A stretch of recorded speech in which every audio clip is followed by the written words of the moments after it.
பெண்ணுக்கு பிடிச்சிருந்தா பெண் உடலுக்குள்ளா, ஆம்பளைக்கு பிடிச்சிருந்தா ஆம்பளை உடலுக்குள்ளா போயிட்டு நைட்டுக்குள்ளே அவங்களோட உடலுக்குள்ளே இருக்கிற ரத்தத்தினி, அவங்களோட உடலில் இருக்கிறது வீரியத்தினி, விந்துனி, சக்தினி எல்லாமே குடிச்சு ரொம்ப தொந்தரவு பண்ணி அந்த டைம் மறுபடி காலையில் வெடிகாலம் 5 மணி ஆனால் அது ஒதுக்கி தனியாக ஓரமாக ஒரு இடத்துக்கு போயிடும். பல விதமான பல வகையான பேய்கள் இருக்குது. ஃபஸ்ட்டு வந்து பேய், அதுக்கப்புறம் ஷாக்கினி, அதுக்கப்புறம் டாக்கினி, அதுக்கப்புறம் சக்தினி, அதுக்கப்புறம் வந்து பிரம்ம ராட்சசி. ஆத்ம சாந்தி பண்ணிக்காக எங்ககிட்ட ஆட்டோமேட்டிக்காகவே வந்துடும். வரும்போது அது வந்தால் அதை அப்படியே பிடிச்சி இதுக்குள்ளே பிடிச்சிட்டு அப்படியே நாங்கள் அதுக்கு உண்டான கோரிக்கைகள் எல்லாம் தீர்த்துட்டு சாந்தி பண்ணுறோம். அது போயிடும். உங்களால் பேய் ஆத்மா எல்லாமே ஓட்ட முடியும் அப்படின்னு சொல்கிறீங்க. அதை என்ன மாதிரி வழிமுறைகள்லாம் ஓட்டுவீங்க? ஓஎஸ் பக்தி நேயர்களுக்கு வணக்கம். நான் உங்கள் அபிநயா. இன்னைக்கு நம்ம நிகழ்ச்சியில் யார் இணைந்திருக்காங்க அப்படின்னு பார்த்தீங்கன்னா, பொள்ளாச்சி மற்றும் வடபழனியை சேர்ந்த ஏஎஸ்ஆர் குருஜி அவர்கள் தான். குருஜி வணக்கம். ஓம் நம சிவாய. வணக்கம். ஓம் ஹைம் ஹ்ரீம் சகல காரிய சித்தி காராய ஸ்ரீவர்தமானாய நமஹ. நமஸ்காரம். நல்லா இருக்கீங்களாம்மா? நல்லா இருக்கேன் குருஜி. நீங்கள் எப்படி இருக்கீங்க? நல்லா இருக்கிறேம்மா. ஓகே சாமி, இப்போ பார்த்தோம் அப்படின்னா நம்ம பேச போகிற விஷயம் வந்து ஆத்மா, பேய், ஆன்மா, இதை பற்றி தான் பேச போகிறோம். ஸோ ஆத்மா, பேய், ஆன்மா அப்படின்ற விஷயங்கள்லாம் இருக்கா? கண்டிப்பாம்மா. ஆத்மா அண்ணா, பேய் அண்ணா, ஷாக்கினி அண்ணா, டாங்கினி அண்ணா, ஷெங்கினி அண்ணா எல்லாமே பேய் தான். இதில் வந்து ஒரு மனுஷனை இறந்தா 16 நாளும் அவங்களோட ஆத்மா வந்து பூமிக்குள்ளே சுற்றிட்டே இருக்கும். 16 நாளுக்கு அப்புறம்தான் சில காரியங்களெல்லாம் முடித்து ஆத்மகள் சாந்தி ஆகி பரமாத்மாவுக்கு போயிடும். அதையோட ஆத்ம சாந்தி ஆயிரும். அதுக்கு மீறி 16 நாளுக்கு அப்புறம் கோரிக்கை தீராமல் அப்படியே இருந்துட்டு அகால மிருச்சுவில் சில கோரிக்கை தீராமல் இருந்தால் காத்துகள் ஆத்மகளே இந்த பேய் பிச்சாச்சியாக மாறும். இந்த பேய் பிச்சாச்சிகளிலோ பலவிதமான பல வகையான பேய்கள் இருக்குது. ஃபஸ்ட்டு வந்து பேய், அதுக்கப்புறம் ஷாக்கினி, அதுக்கப்புறம் டாக்கினி, அதுக்கப்புறம் சக்தினி, அதுக்கப்புறம் வந்து பிரம்ம ராட்சசி. இந்த பேய்கள் வந்து ரொம்பவே அற்புதமாக மக்களுக்கு இருக்கிறதே தெரியாது. நம்ம எப்படி இருக்கிறோமோ அதே மாதிரி தான் இருப்பாங்க. பிடிக்கிறதே அவங்களுக்கு தொந்தரவு பண்ணது ஒன்றுமே தெரியாது. ஆனால் பயங்கரமான கஷ்டங்கள், பயங்கரமான நஷ்டங்கள் அனுபவிச்சுட்டே இருப்பாங்க. இது உண்மையாக நம்ம பேய் இருக்கிறது உண்மையான விஷயம். ஓகே, இப்போ உண்மையான விஷயம் அப்படின்னு சொல்லிட்டீங்க. இப்போ ஒருத்தர் மேலே வந்து பேய் இருக்குது அப்படின்றத எப்படி கண்டுபிடிப்பீங்க? அது வந்து நாங்கள் வந்து மந்திரத்து ரூபத்திலோ கால கயிறு கால ஏசு எனுக்காற்றா சாப் நான் தரிக் ஷேக் சரிக் நை புனர்கயோ சூத்ராபி சுப்போ சுப்போ சுப்போ. நாங்கள் அகோரி சுவாமிகள். எங்களை பார்த்தாலும் நாங்கள் படித்தா மந்திரங்கள் ஆனாலும் எங்கள் இடத்துக்கு வந்தாலும் அது ஆட்டோமேட்டிக்காகவே உடல்லேருந்து வெளிவந்து ஆரம்பிச்சிடும். அது நாங்கள் கண்டுபிடிச்சிடுறோம். ஆனால் உங்களால் கண்டுபிடிக்கிறது கஷ்டம். பேய் இருக்கிற மாதிரியே தெரியாது. எனக்கிட்ட கஷ்டத்தில் இருந்தால் ஒரு ஃபேமிலி நம்மக்கிட்ட வந்திருக்குது. புதுசாக கல்யாணம் ஆச்சு ஒரு பொண்ணுக்கு. அந்த பொண்ணு வந்து ஒரு 6 மாதம் கல்யாணம். அதுக்கப்புறம் நம்மக்கிட்ட கூட்டு வந்தாங்க. உடல் சரியில்லைன்னு சொல்லி ரொம்ப வீட்டில் ஒரு வித்தியாசமாக பண்ணிகிட்ருக்குதுன்னு சொல்லி அவங்க அம்மா அப்பா என்கிட்ட கூட்டு வந்துட்டாங்க. அப்போ நான் வந்து பார்த்துட்டேன். பார்க்கும்போது அந்த பொண்ணோட உடலில் ஒரு பயங்கரமான ஒரு பேய். பேயிலோ அது ஒரு வகையான பேய் சக்தி. பல நாள் ஆயிடுச்சு, பல வருஷம் ஆயிடுச்சு அதை இறந்தி. அது என்ன பண்ணுதுன்னா வீட்டில் எல்லாத்து முன்னாலும் எல்லாரும் மாதிரி எப்போ போல தான் இருக்கும். யார் இல்லாத டைம் நைட்டு வீட்டுக்குள்ளே போயிட்டு வீட்டில் டோர் சாத்திட்டு ஓன்னு கத்தி ஆன்னு அழுகி பயங்கரமாக முடியாமல் வந்துடும். அது கொஞ்ச நாள் போனதுக்கப்புறம் அவங்க அம்மா அப்பா வீட்டில் சவுண்டு வருது என்னன்னு சொல்லி பொண்ணுன்னு கூப்பிட்டா பொண்ணு வரல. அப்புறம் கொஞ்சம் நேரம் அப்புறம் பொண்ணு வந்ததுக்கப்புறம் என்னம்மான்னு கேட்டேன். நான் ஒன்றும் பண்ணல, நான் வீட்டில் ரூமில் தூங்கிட்டு தான் இருக்குதுன்னு சொன்னாங்க. அப்போ அவங்களுக்கு சந்தேகம் வந்துச்சு. இந்த பொண்ணு ஒரு வித்தியாசமாக இருக்குது, மூஞ்சி பார்த்தா கருப்பாக இருக்குது, சாப்பிட்றதில்ல, அடிக்கடிக்கு நூயின்னு சொல்லுது, காய்ச்சல் வருது, தலை வருதுன்னு சொல்லுது, வீட்டுக்காரோட சந்தோஷம் இருக்கிறதில்ல, பயங்கரமான பிரச்சனை இருக்குது. அப்புறம் என்கிட்ட வந்து ஃபோன் பண்ணி பார்த்துட்டு எனக்கு ஃபோன் பண்ணி வந்துட்டாங்க. வந்ததுக்கப்புறம் கண்டுபிடிச்சிட்டேன். கண்டுபிடிக்கும்போது அது பேயிலோன்னு சக்தி.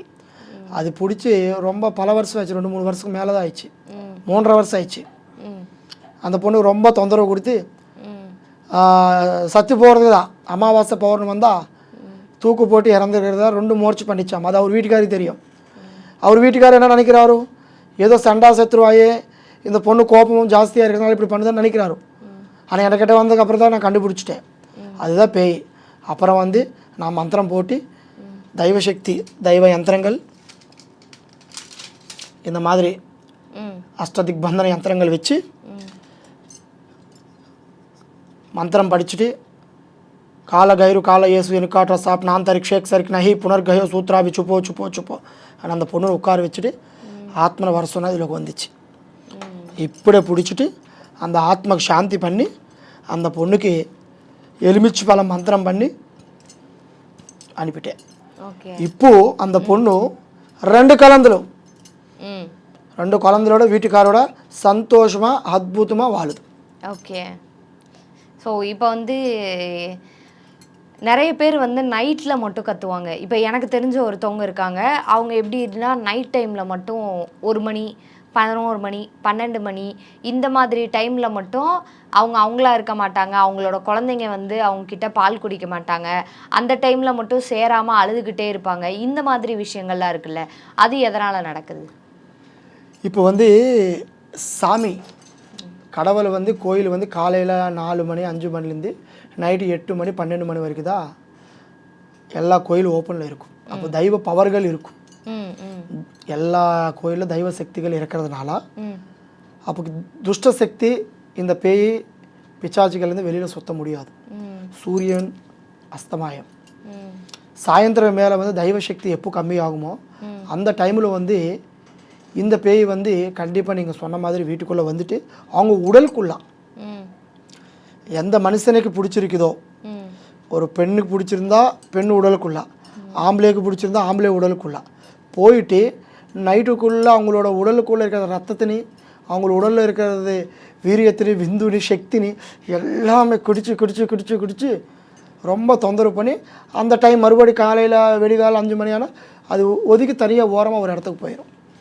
அப்போ அந்த டைமில் உடலில் பேய் இருக்கும்போது குழந்தைக்கு பால் கொடுக்க முடியாது, வீட்டுக்காரோட சந்தோஷமாக இருக்க முடியாது, யாரோட பேசவும் முடியாது. அவங்க உடலில் இன்னொரு ஆத்மா இருக்கி, அதனால அப்படி நடக்கும். ஓகே. இப்போ அதுக்கு என்ன மாதிரி பாதுகாப்புகள்லாம் பண்ணலாம் சாமி? இது வந்து ஒரு ரக்ஷணம்மா. இது வந்து தெரியுதா? இது வந்து தெரியுதாம்மா? தெரியும். இது வந்து பைரவை பேய் பிச்சாச்சி எங்கே இருக்குதான்னு சொல்லி இப்படி வச்சாலுமே யார் மேலே இருந்தாலும் புஷ்ஷுன்னு இழுத்துரும். இங்கே பேய் இருக்குதான்ட்டு பேய் இருக்குது அப்படின்னு சொல்லி இது இழுத்துரும்.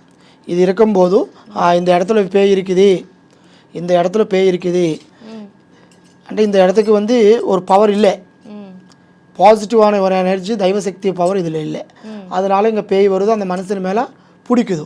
அந்த மாதிரி இடத்துக்கு வந்து இங்கே இந்த மாதிரி இந்து முஸ்லீம் கிறிஸ்டியன்ஸ் 3 வகையான மந்திரங்கள் அஷ்டதிக்பந்தனம் பண்ணி மந்திரம் படித்து நாங்கள் கொடுத்துட்றோம். வீட்டுக்குள்ளே செவத்தில் காம்பவுண்டில் அடித்து விட்டா இந்த பவர் எல்லாமே ராமர் லக்ஷ்மண் ரேகை மாதிரி கவச்சம் கொடுத்துரும். அப்போ இந்த வீட்டில் இருக்கிற பேய் ஓடி போயிடும். இந்த நான் கொடுத்த யந்திரம் இந்த யந்திரத்தை இந்த கொடுத்த யந்திரத்தை வச்சுனா எந்த பேய் கூட வீட்டில் நிற்காது, வீடு விட்டு ஓடி போயிடும். அப்போ வீட்டில் எல்லோரும் நல்லா இருக்க முடியும், பேய் பிடிச்ச ஆளுகள் கூட நல்லா இருக்க முடியும். ஸோ இப்போ பேய் வந்து இந்த மாதிரி இருக்கிறவங்களுக்கு தான் பிடிக்கும் அப்படின்னு இருக்கும்ல, இந்த மாதிரி இந்த இந்த இந்த இந்த கேரக்டரிஸ்டிக்ஸ் இருந்தால் தான் அவங்களுக்கு பேய் பிடிக்கும் அப்படின்ற மாதிரி இருக்குல்ல, அந்த மாதிரி ஏதாவது அறிகுறிகள் இருக்கா? கண்டிப்பாம்மா. இது வந்து இந்த நேரம் அந்த நேரம்ன்றது கணக்கு கிடையாது. எல்லாருக்கும் வந்து ஒரு நேரம் வரும். அதுதான் லேடிஸுக்கு வந்து தீட்டன்னு சொல்லுவாங்க, மென்சஸ். ஜென்ஸுக்கு வந்து சனி டைம்னு சொல்லுவாங்க. இந்த டைமில் வந்து அந்த பேய்கள் வந்து வரப்போகிற இடத்துல பார்க்கும், ஆள் நல்லா இருந்தால் நல்லா இருக்குதுன்னு சொல்லி வந்துடும். நல்லா எல்லாமே இருந்தால் தீட்டில் இருந்தாலும் இது தெய்வ சக்தி இல்லைன்னு சொல்லி அது வந்து பிடிச்சிரும். பேய்க்கு டைமும் நட்சத்திரம் ராசினது தேவையில்லை. அது ஆசை இருந்துட்டு ஆளுகளை பார்த்தா நல்லா இருந்தால் கண்டிப்பாக அட்ராக்ஷன் பண்ணும். இந்த மாதிரி பேய்கள் வந்து யாரு கண்ணுக்கு தெரியாது. இப்போ நான் உங்களுக்கு ஒரு 2 கொஷின் நான் கேட்குறேன் உங்களுக்கு. இப்போ உங்களுக்கு பசிக்குதுன்ட்டு உங்களுக்கு தெரியும், அர்த்தம் வெளியில் பார்க்குற ஆளுக்கு தெரியுமாம்மா? வெளியே பார்க்குற ஆளுக்கு எப்படி தெரியும்? தெரியாது. அதே மாதிரி இந்த பேய் అనేది பிடிச்ச ஆளுகளுக்கு அவங்களோட நரக்க வேதனை தெரியும். ஆனால் இதில் என்ன ஆப்போசிட், அவங்க உடலில் இருந்தாலும் அவங்களுக்கு இல்லாத மாதிரி தான் இருக்கும். அது உண்மையான விஷயம். நம்ம ஆப்போசிட்டில் இருக்கிற ஆளுகள் தான் நம்மளோட அவங்க பண்ணுற வித்தியாசங்கள் பார்த்து தான் கண்டுபிடிக்க முடியும். இப்போ வெளிநாடுலேருந்து நம்மளுக்கு நிறைய பேர் Singapore, Malaysia, Australia, America, London வெளிநாடுலேருந்து நிறைய பேர் வர முடியாது. ஏன்னா நிறைய பேர் ஃபோன் பண்ணி கேட்பாங்க, குருஜி என்ன குருஜி இந்த மாதிரி வீட்டில் பேய் பிசாச்சுகள் இருக்குது, சாயந்தரமாக டட் டட் டட் டட் டட் கல் கல் கல் கல் கல் அப்படி டோர் அடிச்சுட்டே இருக்கும், சத்தம் வந்துகிட்டே இருக்கும், ரொம்ப தொந்தரவு கொடுக்குது, கருப்பாக ஊரம் தெரியுது, அந்த பெண்ணால் யாரும் இல்லை ஏன்னா இருக்கிற மாதிரி இருக்கும், தூங்கினா உடம்பு பூரா பாரமாக இருக்கும். அது நிறைய விதமான விஷயங்கள் சொல்லுவாங்க. அவங்களுக்கு வர முடியாது. சில பேர் வருவாங்க, சார் வரலே ஆளுகளுக்கு ஒன்றும் பிரச்சனை இல்லை, அவங்களோட ஃபோட்டோ பேர் எனக்கு வாட்ஸ்அப்பில் அனுப்புவாங்க, நான் வீடியோ காலிங்கில் பார்ப்பேன், அதுக்கு உண்டான மந்திரங்கள் சொல்லிவிட்டு அங்கே எங்கே இருக்கிறாங்களோ அங்கே இருக்கிற ஆளுகளுக்கு அந்த வெளிநாடுல காணி இந்த இந்தியாக்குள்ளே காணி இருக்கிற ஆளுகள் அங்கே வச்சு நான் மந்திரத்தோடு நாங்கள் இங்கே பூஜை பண்ணி லைவாக முருச்சுஞ்சய ஹோமம், ரக்ஷ ஹோமம், அகோர ஹோமம் எல்லா பூஜைகளை பண்ணி அவங்களுக்கு மந்திரங்கள் சொல்லி அங்கே இருக்கிறப்ப அப்படியே போகிற மாதிரி அங்கே இருக்கிறப்ப எனக்கிட்ட அப்படியே வர வைக்கிற மாதிரி இழுத்துக்குவேன். இப்படி இழுத்துக்கோன்னு நாங்கள் பிடிச்சி எரிச்சிட்டு டோட்டலாக சாந்தி பண்ணுவேன். எவ்வளோ நாள் ஆகும் நீங்கள் ஒரு பேய் பிடிச்சவங்களை குணப்படுத்துறதுக்கு? இந்த பேயில் வந்து பல வகையான பேய்கள் இருக்குது. இப்போ பிரம்மராட்சசி అంటే சக்தி, திருநங்கையோட ஆத்மா. ஆண் பெண் சின்ன சின்ன பேய்கள் இருந்தால் அது ஒரு நாள்லன்னு போயிடும். ஏதோ பசிக்குதுன்னு சொல்லும், ஆசையோடு இருக்குதுன்னு சொல்லும், அது ஒரு சாப்பாடு கொடுத்துட்டு அந்த ஆத்மனை பிடிச்சி சாந்தி பண்ணலாம். இது சக்தி, திருநங்கையோட ஆத்மனோட பயங்கரமான சக்தி. அது எது பார்த்தாலும் பயப்படாது, சாமினே மிரட்டும். அந்த மாதிரி பேய்கள் பிடிக்கிறதுக்கு எப்படியாலும் ஒரு 3 நாள் ஆகும். ఇక బ్రహ్మరాక్షసి అంటే நம்மளுக்கு ஒரு பேய் பிடிச்சது இறக்கிறதுக்குள்ள இன்னொரு தொந்தரவு பண்ணிட்டு இருக்கும். இங்கே பண்ணுற ஆளுகளுக்கு, குருகளுக்கு, அகோர்களுக்கு கஷ்டமே, இவங்க அவங்களுக்கு கஷ்டமே. அதுக்கு ஒரு 9 நாள் ஆகும். ஆனால் எப்படி வேணாலும் எந்த கஷ்டம் இருந்தாலும் நாங்கள் எல்லோரும் அகோரிகள், எங்கள் குடும்பமே அகோர ஃபேமிலி. தாத்தா காலத்துலேருந்து நானும் அப்பா தம்பி எல்லாம் நரகோர் அகோர்கள், நாகசாத அகோரிகள் நாங்கள் எல்லாம்.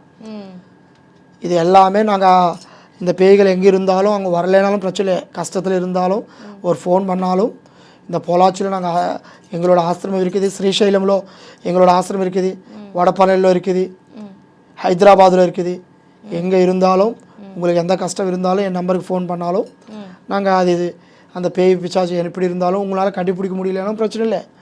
நான் சொன்ன மந்திரம் நீங்கள் படித்தாலும் உள்ளே இருக்கிற பேய் என்னது நீங்கள் வந்து நானும் கண்டுபிடிச்சி உங்களுக்கு அது தெரிய வைக்கலாம். அதுக்கு உண்டானது அப்படியே வெளியே போக விடலாம். அதுக்கு உண்டானது நானும் பாதுகாப்பு கொடுத்து காப்பாற்றுறேன். எப்படி இருந்தாலும் அதுக்கு உண்டான வழி என்கிட்ட இருக்கு. இப்போ வந்து உங்களுக்கு வந்து உங்களால் பேய் ஆத்மா எல்லாமே ஓட்ட முடியும் அப்படின்னு சொல்கிறீங்க. அதை என்ன மாதிரி வழிமுறைகள்லாம் ஓட்டுவீங்க? పూజమ్మా వలిమురైகள் అంటే எல்லாமே பூஜா. இப்போ நாங்கள் வந்து அகோரிகள் అంటే எங்களை பார்த்தாலுமே பேய் கண்டிப்பாக ஓடும். ஏன்னா நாங்கள் வந்து நீங்கள் காசி கேள்விப்பட்டீங்களா? மணிகர்ணிகா காடு கேள்விப்பட்டீங்களா? ரைட். அங்கே எல்லாமே நிறைய பேர் வந்து மணிகர்ணிகா காட்டில் 24 hours இறந்து போகிற உடல் எரிச்சுட்டே இருப்பாங்க. அந்த இடத்துல தான் நாங்கள் இருக்கிறோம். அந்த இடத்துல வந்து இறந்த உடல் மேலே தான் உட்காந்துட்டு நாங்கள் தியானம் பண்ணுற அகோரிகள் நாங்கள். அது எதுக்குன்னா அவங்க அங்கே இறந்து போகிறதுக்கு காரணம் அங்கே ஆத்ம சாந்தி ஆகிறதுக்காக தான் அங்கே வந்து இருந்துட்டு இறந்துருவாங்க. அந்த மாதிரி உடல் மேலே நாங்கள் உட்காந்து அந்த ஆத்ம சாந்தி பண்ணுறதுனால அந்த பேய்களை வந்து ஆட்டோமேட்டிக்காக எங்களை பார்த்தாலுமே அதுக்கு தெரியும், சாமி வந்துட்டாரு, இவர்கிட்ட சக்தி இருக்குது அப்படின்னு சொல்லி நிறைய பேய்கள் எங்கே பார்த்தாலுமே தானாக வந்துடும். அது ஆத்ம சாந்தி பண்ணிக்கிறதுக்காக ஆத்ம சாந்தி பண்ணிக்கிறதுக்காக எங்ககிட்ட ஆட்டோமேட்டிக்காகவே வந்துடும். வரும்போது அது வந்தால் அதை அப்படியே பிடிச்சி இதுக்குள்ளே பிடிச்சிட்டு அப்படியே நாங்கள் அதுக்கு உண்டான கோரிக்கைகள் எல்லாம் தீர்த்துட்டு சாந்தி பண்ணுறோம். அது போயிடும். சில பேய்களை மட்டும் நீங்கள் யாருன்னு பார்த்தாலும் பயப்படாது. எந்த மனுஷன் மேலே பிடிச்சிருக்குதோ அவங்களோட பிராணம் தான் வேணும், அவங்களோட உசுறு தான் வேணும். அது முடியறது வரைக்கும் அது போகாது. ஆனாலும் நாங்கள் விட மாட்டோம். அஸ்த திக்பந்தனா, அகோர மந்திரம், சக்தி பூஜைகள் பண்ணி பவர் இழுத்துட்டு அந்த பெயினை அப்படியே வலை போடுவாங்க இல்லையா, மீனுக்கெல்லாம் எப்படி வலை போடுவாங்களோ அதே மாதிரி நாங்கள் எல்லா பூஜைகள் இந்த மாதிரி மந்திர சக்திகள் வச்சுட்டு இழுத்துனா எவ்வளோ பெரிய பேயனாலும் அங்கே உட்காருனா அதை அப்படியே பிடிச்சிட்டு அந்த ஆத்மலையெல்லாம் நாங்கள் சாந்தி பண்ணுறோம். ஸோ நிறைய விஷயங்கள் வந்து நீங்கள் எப்படி பேய் ஓட்டுவீங்க, என்ன மாதிரி பூஜைகள்லாம் பண்ணுவீங்க, அது மட்டும் இல்லாமல் எந்த மாதிரி மக்களை தொடர்பு கொள்வீங்க அப்படின்றதையும் ரொம்ப அழகாக சொன்னீங்க. ரொம்ப நன்றி சாமி. ஓம் நம சிவாய. ஹஜார சையத் ஜான்பாக் ஷாஹி தர்கா பாரிஷ் கன்றை சர்வே ஜனா சுகினோ பவந்து. ஜெய் பவா. ஓம் நம சிவாய. இந்த நிகழ்ச்சியை பற்றிய உங்கள் கருத்துக்களை கீழிருக்கும் தொலைபேசி எண் மற்றும் மின்னஞ்சலில் தெரிவிக்கலாம்.